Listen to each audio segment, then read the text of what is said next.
Hello friends, I'm here to share with you about truth concerning sex. Now, truth is truth. Whether you take it or leave it, whether you accept it or deny it, the truth will remain truth. Because truth is governed by principles that are eternal. Sex had within marriage with your spouse is a form of consummation of the covenant that you have made between you and your spouse.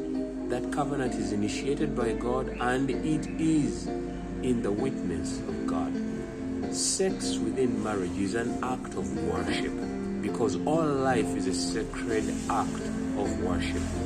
Sex is a beautiful thing, a gift that the Lord has given to those who are married, through which you can have children or offspring, and also a form of strengthening the bond of love, unconditional love, just like the love Christ has with the church. Sex had outside marriage, or sex had with someone that is not your spouse, is an act of satanic worship.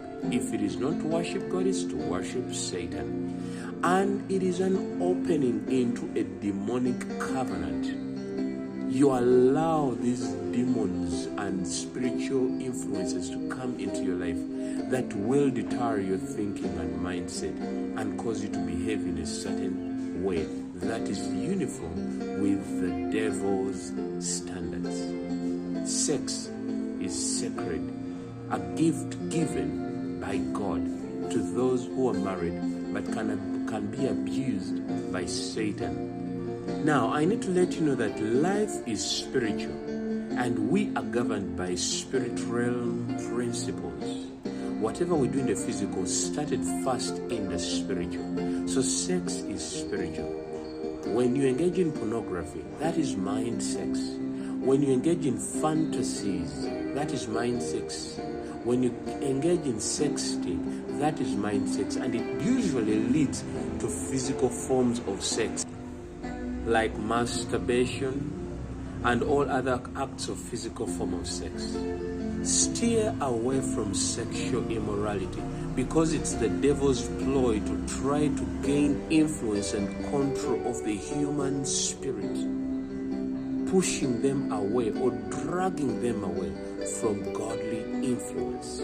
Remember this, that sex is an act of worship. So I encourage the young people, abstain from sex because sex is not only physical, it is spiritual.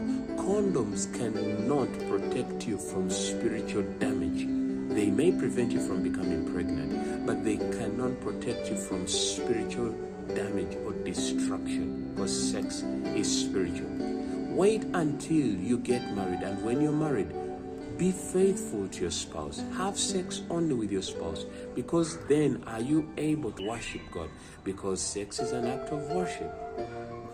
So what do you do if you've been involved in sex outside marriage, involved in all sexual perversions and promiscuity? There is redemption. You can come to the Lord honestly and wholeheartedly and ask Him to forgive you and to cleanse you and purify your mind and your heart, renew a right spirit within you. Then you need to go through deliverance, because when you had that sex outside marriage, you opened up yourself to satanic covenants that need to be broken, covenants that need to be revoked, bondages that need to be destroyed. So you need redemption and you need total deliverance. Then in your being purified, you are made whole again. And then from there on, you keep yourself pure. If you're not married, you'll forget about having sex until when you're married. And when you're married, you stay faithful to your spouse and have sex only with your spouse. Remember, the devil uses sex as an avenue of gaining influence and control into the human lives.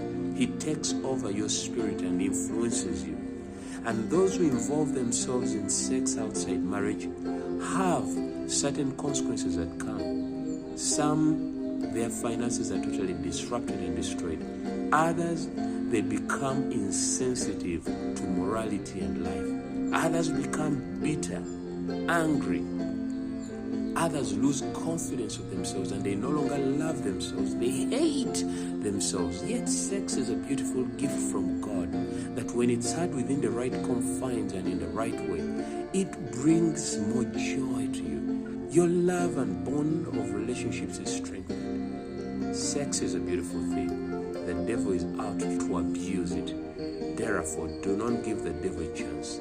Choose to wait until you're married if you're not married to have sex. And when married, have sex only with your spouse. And have the right forms of sex, not the perversions that the pornographic industry is enforcing on us.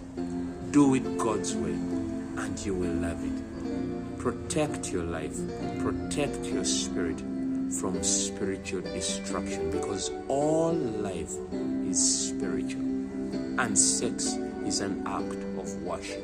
Remember that.